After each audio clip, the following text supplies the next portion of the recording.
அப்போது அன்னைக்கு fair and lovely போட்டால் அன்னைக்கே தானியை தூக்கி தலையில் வச்சு போட்ட கொஞ்ச நேரத்துக்குள்ளேயே சாணி அப்படியே முகத்திலேருந்து வழியுது, முழுக்க முழுக்க சரீரம் முழுவதும். அப்போ நான் இன்னைக்கு அதை நான் நினைக்கிறேன். எங்கள் அப்பாவால் அப்படி வாங்கி கொடுக்கணும்னு நான் நினைக்கல.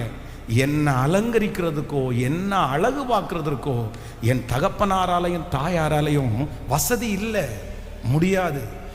நான் படித்த படிப்பிற்கு யாரும் என்னை அலங்கரிக்கவும் முடியாது. நான் வளர்ந்த வளர்ப்பிற்கு யாருமே என்னை அலங்கரிக்க முடியாது. அசுத்தம், அசிங்கம், அழகற்ற வாழ்க்கை, நாற்றமான வாழ்க்கை. ஆனால் நான் இன்றைக்கு நம்புகிறேன், அவரை பிடிச்ச ஒரே ஒரு காரணத்திற்காக, அவரை நம்பின ஒரே ஒரு காரணத்திற்காக அவர் அலங்கரிக்கிறவராகவே இருந்தார். அவர் என்னை